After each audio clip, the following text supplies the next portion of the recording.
అందరికీ నమస్కారం అండి. మాట్లాడుతున్నది మీ హేమ. మీరు చూస్తున్నది మేఘ సందేశం.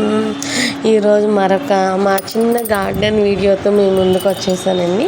ఇంతకుముందు వీడియోస్లో నేను మీకు చూపించాను కదండి, కూర అరటి చెట్టువి కాయలు కోయటం మీకు చూపించాను కదండి. గెల అయితే అయిపోయింది. కాయలు అయితే కొయ్యమని మా వారిని అడిగి ఆయన కొయ్యలేదు. కాయలన్నీ నేనే కోసేసాను. ఆయనకున్న బిజీ వర్క్ షెడ్యూల్ మూలంగా ఇంకా ఫైనల్గా గెల కోసేసేప్పటికి దగ్గర 20 days పైన అయిపోతుందండి. మనం యాక్చువల్గా అయితే గెల కోసిన వెంటనే చెట్టు నరికేస్తామండి. మా వారు వచ్చి నరుకుతారని చాలా ట్రై చేశాను. ఆయనకేమో రావటం కుదరట్లేదు. ఇంకా ఆడవాళ్ళు అరటి చెట్టు నరకచ్చా లేదా అన్నదైతే నాకు క్లారిటీ లేదండి. కానీ ఒక పని ఆగిపోతుంది. ఆ పని కంప్లీట్ చేయాల్సిన బాధ్యత, మొక్కలను పెంచుతున్నాం కాబట్టి ఆ బాధ్యత నాకుంది అని నేనే చెట్టు నరికేసానండి. యాక్చువల్గా మా వారే అన్నీ ఎప్పుడు చెట్లు ఆయనే నరుకుతారండి. ఈ ట్రిప్ మాత్రం నేను నరికాను. అది చాలా హైట్ ఉందండి. సుమారుగా ఒక కొబ్బరి చెట్టు ఎంత ఉంటుందో అంత హైట్ వచ్చిందండి ఈ కూర అరటి. మీకు ఆకు సైజ్ చూస్తేనే అర్థమై ఉంటుంది. ఒక్క ఆకే 6 feet అబోవ్ ఉందండి. చూడండి, నాకన్నా చాలా హైట్ ఉంది. ఆ చెట్టు అలా పడుతుంటే అండి, పక్కన బొప్పాయి చెట్టు ఉంది సరే, మీకు వీడియోలో కనిపిస్తుంది కదా ఆ స్టిక్స్ పక్కన. ఈ కూర అరటి వెళ్ళి ఆ బొప్పాయి చెట్టు మీద పడిద్దేమో అని అసలు ఎంత భయపడ్డానండి. కానీ దేవుడి వల్ల బొప్పాయి చెట్టుకి ఏం అవ్వలేదు. నెక్స్ట్ ఈ అరటి చెట్టు ఉంటుంది కదండి, లోపల అరటి దూట ఉంటుంది.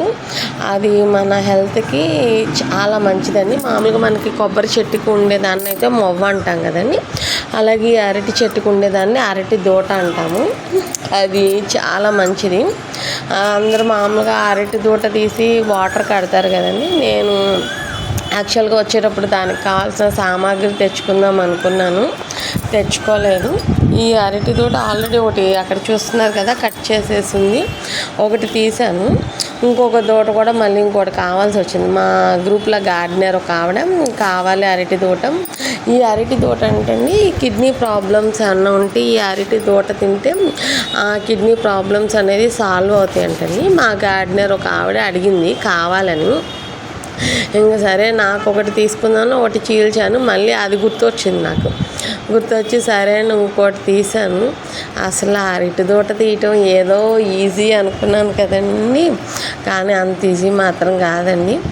వీడియో ఏదో మన 1-2 minutesలో అయిపోద్దండి, కానీ అంత 1-2 minutesలో మాత్రం రాలేదండి. కనీసం ఒక్క దూట తీయటానికి దగ్గర ఒక 15 to 20 minutes పైనే పట్టిందండి. నాకైతే ఆ ఎండకి చెమటలు కూడా కారిపోయినాయండి. ఏముందిలే ఈజీనే కదా అని అనుకున్నాను, కానీ అంత ఈజీగా అయితే రాలేదండి. చాలా కష్టపడాల్సి వచ్చింది. అంతేనండి, ఒక మంచి ఫుడ్ కోసం మనం అంత కష్టపడాలి అని అనుకున్నాను. తీసాను, కర్రీ చేశానండి. మామూలుగా నేనైతే ఫస్ట్ ఈ అరటి దూట కట్ చేసేటప్పుడు నేనేమనుకున్నానంటే, ఈ అరటి దూట ముక్కల్ని చిన్న ముక్కల కింద కట్ చేసి బెల్లం వేసి ఉడకబెడదామని అనుకున్నానండి. లైక్ ఎలాగంటే మామూలుగా మనం చిలకడ దుంపలు ఉడకబెట్టుకుంటాం కదండి, అలా చేద్దామని అనుకున్నాను. కానీ ఇంటికి వచ్చేసరికి మళ్ళీ ఎందుకో మనసు మారింది. ఓకే, అలా రెసిపీ లాగా కాకుండా కర్రీ అన్న చేద్దామని అనిపించింది. అంతకుముందు అరటి పువ్వుతో కూర వండి నేను ఫెయిల్ అయ్యానండి. అంటే అందరూ టేస్టీగా వండుతారేమో, నాకైతే అంత టేస్టీగా వండలేకపోయాను నేను. సరే ఈ అరటి దూడతో కర్రీ చేద్దామని, సరే బాగుంటుంది అన్న పాజిటివ్ ఒపీనియన్తోనే ముందుకు వెళ్ళాను. కర్రీ చేశానండి, చాలా బాగా వచ్చింది. పెసరపప్పు వేసి చేశాను కర్రీ, చాలా బాగుంది. మీకు ఎవరికైనా అవైలబుల్లో ఉంటే కంపల్సరీ ట్రై చేయండి. ఇప్పుడు నేను మీకు చూపిస్తున్నాను చూసారా, దాంట్లో హాఫ్ ఉన్నా చాలండి, అంత కూడా అవసరం. నేనైతే హాఫే వాడానండి. దాంట్లో హాఫ్ వేస్ట్ చేస్తేనే మా ఇంట్లో 4 personsకి సరిపడా కర్రీ వచ్చేసిందండి. ఎక్కువ క్వాంటిటీ కూడా అవసరం లేదండి. చాలా బాగుంది. ఎవరికైనా ఇంట్రెస్ట్ ఉంటే మాత్రం అరటి దూట తినాలి, హెల్దీ ఫుడ్ తినాలి అనుకుంటే మాత్రం భయపడాల్సిన అవసరం అయితే లేదండి. చాలా హ్యాపీగా తినేసేయచ్చండి. నెక్స్ట్ మా ఫామ్లో గడ్డండి. నాకు తెలిసి నేల మీద గార్డెన్ చేసే వాళ్ళకి అతి పెద్ద సమస్య ఏది అంటే ఆ నేల మీద వచ్చే గడ్డండి. మామూలు గడ్డైనా పర్లేదు పీకుతాం కానండి, ఈ గరిక ఉంటుంది చూసారా, అసలు ఆ గరికతో మహా టార్చర్ అండి. అస్సలు ఎంత పీకినా మన వేర్లు నొప్పులు వస్తాయి, మన గోర్లు విరిగిపోతాయి, ఆ గడ్డి మాత్రం రాదండి, అంత టార్చరు. ఇంకా నేనేం చేస్తానంటే దీంట్లో ఒక సులువైన మార్గాన్ని కనిపెట్టాను. అది ఆల్రెడీ అందరికీ తెలిసి ఉండొచ్చేమో, నేను కనిపెట్టానని గొప్పగా ఏం చెప్పుకోవట్లేదు కానండి. నేనైతే ఏం చేస్తానంటే అండి, డైరెక్ట్గా వెళ్ళి గడ్డి పీకాను. ఇంకా చూసారుగా, నేను ఒక చేత్తో పైప్ పెట్టుకుంటా, ఇంకో చేత్తో పీకుతాను అనమాట. అలా వాటర్ ఎక్కడ పీకాలో అక్కడ వాటర్ పెట్టుకుని మొక్క పీకుతాను. మళ్ళీ ఆ పైప్తోనే నేను ఎక్కడెక్కడ గడ్డి పీకాలనుకుంటానో అక్కడక్కడ ఒక చేత్తో పైప్ పట్టుకుంటూ ఇంకో చేత్తో గడ్డి పీకుతూ ఉంటానండి. నేను మ్యాక్సిమం 90% అలాగే చేస్తానండి. అలా వాటరింగ్ పెట్టుకోకుండా గడ్డి పీకుతానండి, వేర్లు బయటికి రావు, అక్కడికి గడ్డి తెగిపోతుంది. అసలు నేను ఇలా వాటరింగ్ పెట్టుకుని పీకుతూ ఉంటేనే నాకు చేతుల నొప్పులు వచ్చి గోర్లన్నీ విరిగిపోతున్నాయండి. ఇంకా అలా వాటరింగ్ లేకుండా చేస్తే మాత్రం ఇంకా బాధ వస్తుందండి, చెయ్యి నొప్పులు బాగా వస్తున్నాయి.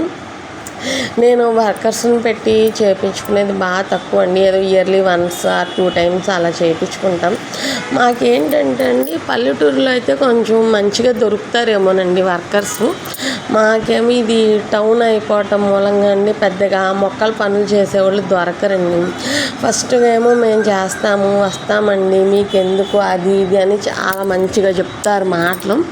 తీరా అక్కడికి వచ్చిన తర్వాత మేము ఎండకు చేయలేకపోతున్నామండి, గడ్డి పీకలేకపోతున్నామండి అని రకరకాలుగా మాట్లాడుతున్నారండి. పనికి వచ్చే ముందు ఒక మాట, పనికి వచ్చాక ఒక మాట అన్నట్లున్నారు జనాలు. కానీ ఏం చేద్దామండి, మన అవసరానికి ఇంకా తప్పదు, నేను చేసుకోలేను అనుకున్నప్పుడు మాత్రం వర్కర్స్ని పెట్టుకుని చేయించుకుంటానండి. మ్యాక్సిమం 90% నేనే క్లీన్ చేసుకుంటానండి, పీక్కుంటాను. ఆ పీక్కున్నది మళ్ళీ అక్కడే మల్చింగ్ కింద స్ప్రెడ్ చేసుకుంటాను, ఇంకేదో అలా చేసుకుంటూ ఉంటాను. ఇప్పుడు బొప్పాస్కాయ చూసారు కదండి, ఇదే మా చెట్టుకి లాస్ట్ బొప్పాయి అండి. ఇంకా లేదు, మళ్ళీ పూత పడాలి, కాయ పడాలి, మళ్ళీ ఎప్పటికి వస్తాయో తెలియదు. కానీ ఎట్టకేలకు ఆ చెట్టు నుంచి ఈజీగా ఒక 10 to 15 మిడిల్లో తిన్నామండి. చాలా టేస్ట్గా ఉన్నాయండి. అది మేము పెట్టిన ఫస్ట్ బొప్పాయి చెట్టు అండి. ఆ చెట్టు ఫస్ట్గా బొప్పాయి చెట్టు అని కాదు, మేము ఫస్ట్గా పెట్టిన మొక్క అని కూడా అనుకోవచ్చు.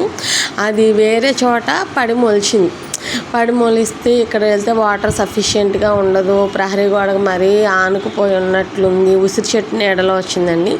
ఇంకా గ్రోతింగ్ అక్కడ అంతగా బాగోదు అన్నట్లుగా ఇంకా జాగ్రత్తగా మా వారు అటు ఉసిరి చెట్టు కింద నుంచి తీసి ఇటువైపుకి రీప్లేస్ చేశారండి.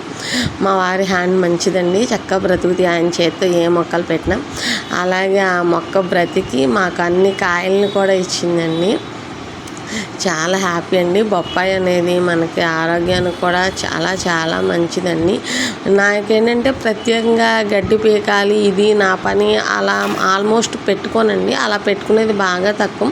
ఇప్పుడు సపోజ్ నేను మందార పూలు కోస్తున్నాను అనుకోండి, ఆ చెట్టు దగ్గర ఉందా ఓకే చేత్తో తీసేస్తాను, ఆ 4 పూలు ఏదో కోసుకుంటూ వచ్చేస్తాను. అలా కాదు, మనం జాంకాయలు కోసుకుందామని వెళ్ళాము ఓకే, అలా ఒక 4 కాయలు 2 కాయలు 1 కాయ ఎన్ని వస్తే అన్ని కోసుకుంటాను, అక్కడ పీకేస్తాను. అందుకని ప్రత్యేకించి ఈ పనే చేయాలి. ఇలా గడ్డి పీక ఇదివరకు ఫస్ట్ స్టార్టింగ్లో అయితే అండి ఇంకా గడ్డి పీకటమే నా పని. ఫామ్కి వచ్చామా గడ్డి పీకామా వెళ్ళామా అన్నట్లు ఉండేదాన్ని.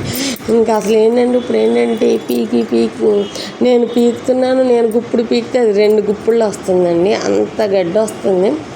ఇంకా ఆప్షన్ లేక వదిలేసాను. అవసరమైనంత ప్లేస్ వరకు క్లీన్ చేసుకుంటున్నాను. అలా మొక్కలు మనం ఈ గడ్డి ప్రాబ్లం తట్టుకోలేకండి ఎక్కువగా ఫ్రూట్ ప్లాంట్కి ప్రిఫరెన్స్ ఇస్తామండి. ఇంక ఈ ఫ్రూట్ ప్లాంట్స్ పెద్దవి అయితే ఇంక అప్పుడు అన్ని గడ్డి కంట్రోల్ అయిద్దేమో చూడాలండి. ఇంకా పని మొత్తం అయిపోయిన తర్వాత అలా కాసేపు కూర్చుని పీస్ఫుల్గా కూర్చుంటాను. సరే కూర్చున్న తర్వాత మన కంటికి ఏదో ఒకటి కనిపిస్తుంది, కనిపించకుండా ఉండదు కదా. అది చెప్పాను కదండి మీకు, పాల సముద్రపు చెట్టు అని. అసలు ఆ బంగారు తీగ రైతులను ఎంత ఏడిపిస్తుందో తెలియదు కానండి, నన్ను మాత్రం ఈ పాల సముద్రపు చెట్టు ఏడిపిస్తుందండి. ఆ చెట్టు లేదు, ఈ చెట్టు లేదని అన్ని చెట్లకి ఎక్కేస్తుందండి. ఏ చెట్టుని ఎదగనివ్వదు, ఏ చెట్టుకి గ్రోత్ లేకుండా చేస్తుందండి. ఇంకా అలా కనిపించినప్పుడు కుదిరినప్పుడేమో ఆ పాల సముద్రం మొక్క కింద మొదలు పోస్తున్నా, లేకపోతే ఆ కొమ్మల నుంచి నిదానంగా ఇదిలిస్తున్నాను. ఇంకా అలా చేస్తున్న మ్యాక్సిమం. కానీ ఒక సింగిల్ హ్యాండ్ మీద వెళ్ళటం అనేది కష్టం అండి. కానీ అలాగే లీడ్ చేసుకొస్తున్నాను. ఒక 3 years కష్టపడితే బాగా ఫ్రూటింగ్స్ వెజిటబుల్ వస్తాయని నా ఆశ అండి. ఆల్మోస్ట్ ఇప్పుడైనా సరే వీక్లీ 5 times, వారంలో ఒక 5 రోజులు మేము మా ఫామ్లో ఫుడ్డే తింటామండి. అది ఏదైనా కానీ పాలకూర అవనండి, గలిజేరు అవ్వండి, ములక్కాడ అవ్వనివ్వండి, అలా ఒక్కో రోజు మునగాకు ఒక రోజు వాడతానండి. గంగవాయిల కూర వండుదామని అనుకుంటున్నాను కానీ వండలేకపోతున్నాను. వండాలి ఒకరోజు. ఇదేంటంటే మా లోటస్ పాండ్ అండి. ఒకటి లోటస్, ఒకటేమో వాటర్ లిల్లీస్ అండి. దానిలోనికి ఏంటంటే అండి పాకుడు బాగా వస్తుంది. దాన్ని కంట్రోల్ చేయడానికి ఏమన్నా మార్గం ఉంటే చెప్పండి. నెక్స్ట్ ఏంటంటే అండి, నేను ఆన్లైన్లో ఎడేనియమ్స్ బుక్ చేశాను. రీపాటింగ్ చేయాలి. రీపాటింగ్ చేయటం కోసం నేను కౌ మెన్యూర్ ఒక బకెట్ ఏమో గండిస్కా, ఒక హాఫ్ బకెట్ ఏమో నల్ల మట్టి, ఇలా ఈ 3 రకాలు కలిపి సాయిల్ మిక్స్ చేసుకుంటున్నానండి. ఇవేంటంటే నేను ఆన్లైన్లో బుక్ చేసుకున్నాను. నేనేమో గ్రాఫ్టెడ్ ప్లాంట్స్ అని బుక్ చేసుకున్నాను. గ్రాఫ్టెడ్ ప్లాంట్స్ అని బుక్ చేసుకుంటే అవేమో సీడ్లింగ్ ప్లాంట్స్ వచ్చినాయి. ఇంకా రిటర్న్ పెట్టే ఆప్షన్ కూడా లేదండి. అందుకే మనం బుక్ చేసుకునేటప్పుడు కూడా రిటర్న్ ఆప్షన్ ఉందో లేదో చూసి బుక్ చేసుకోండి. ఇంక సర్లే ఏదైతే ముందు మనం మొక్క తెచ్చుకున్నాము.